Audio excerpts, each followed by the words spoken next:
Honorable Sandeep Pathak. सभापति महोदय, energy conservation amendment bill जो 2001 में सरकार ने पास किया था, उसमें कुछ रेगुलेटरी पावर लाने के लिए इस अमेंडमेंट बिल को प्रपोज किया गया है।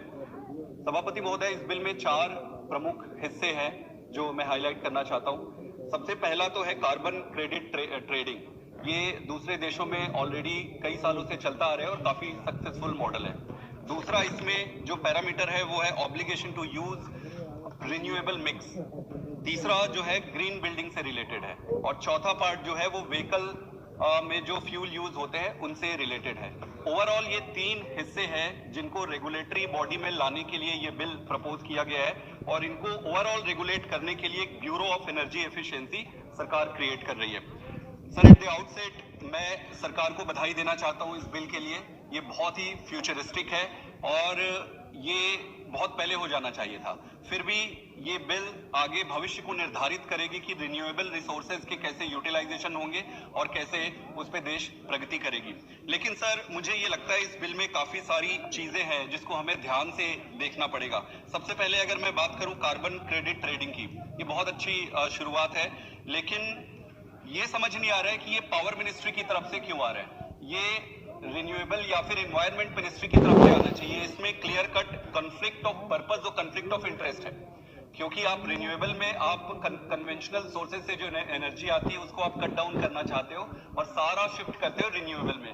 पावर मिनिस्ट्री ये बिल आ रही है तो ये थोड़ा सा कॉन्फ्लिक्ट ऑफ पर्पस और कॉन्फ्लिक्ट ऑफ इंटरेस्ट है। It should be better fixed with the environment ministry.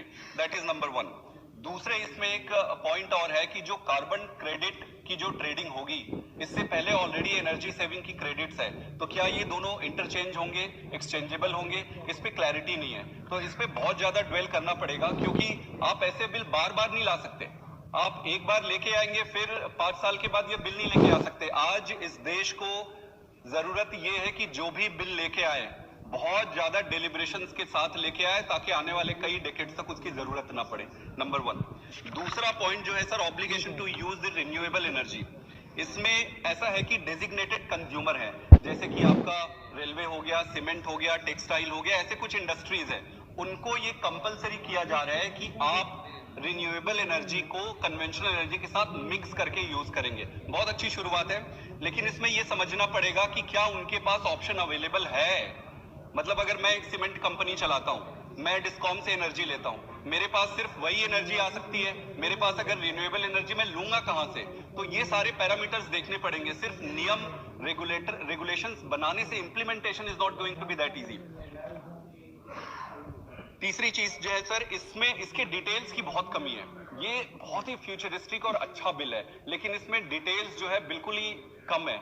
तो इतने कम डिटेल के साथ जाना, that is something government must ponder upon. The third point is sir very important, is about the green building. I must tell you, विदेशों में भी अभी green building के बारे में उतनी अवेयरनेस नहीं है। इंडिया में अगर हम ये बिल आज लाते हैं तो ये फ्यूचर के लिए बहुत अच्छा होगा, क्योंकि मैं इससे पहले, मेरा बैकग्राउंड साइंटिस्ट का ही रहा है। मैं आईआईटी में प्रोफेसर था, इससे पहले मैं कैम्ब्रिज, ऑक्सफोर्ड, एमआईटी में रिसर्च करता था, and fortunately happened to be in the same field. So I can tell you that green building में अभी टेक्नोलॉजी उतना प्रोग्रेस किया नहीं है, हमारे देश में तो बिल्कुल ही नहीं है। तो ये जो इसका ओवरऑल पॉइंट ये है कि 100 किलोवाट से ज्यादा जो प्राइवेट बिल्डिंग्स रहेंगे वो सारे इसके जुरिडिक्शन पे आ जाएंगे। तो are we ready with that kind of infrastructure, और क्या हमारा पूरा सिस्टम रेडी है इनको ब्रिंग इन करके उनको इंप्लीमेंट करने के लिए? इसमें भी सर डिटेल्स की काफी कमी है।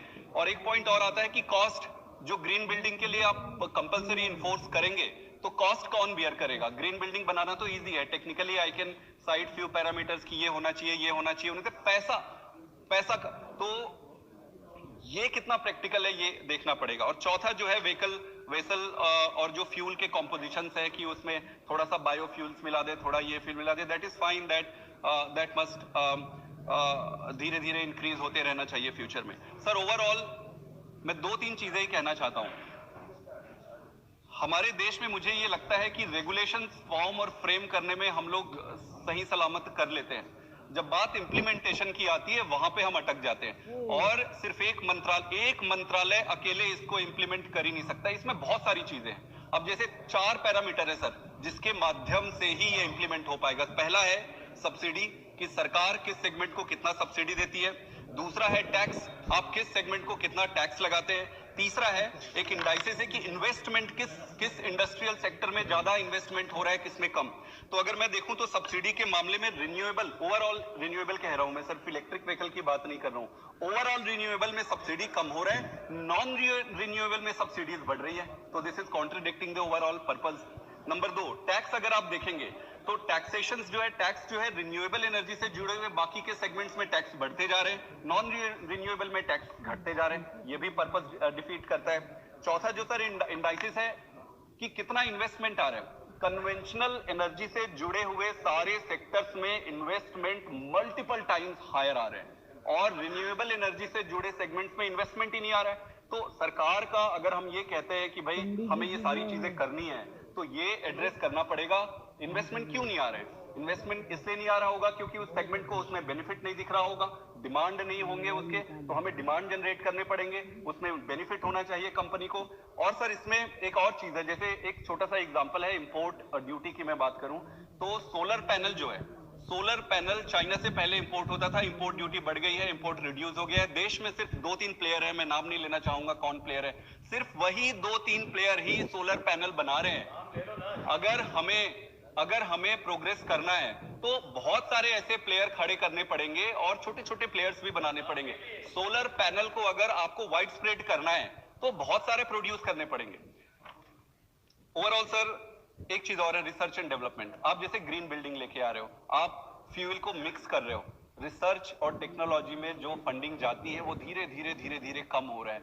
हम रिसर्च ही नहीं करेंगे, हम उस पर सब्सिडी नहीं देंगे, हम उस पर ज्यादा टैक्स लगाएंगे, हम इंपोर्ट ड्यूटी लगाएंगे और फिर हम 1-2 प्लेयर को ही प्रमोट करेंगे। सर ये सारे पैरामीटर्स हमारा जो पर्पस है उसको डिफीट करता है। तो regulatory body is fine, implementation is very poor.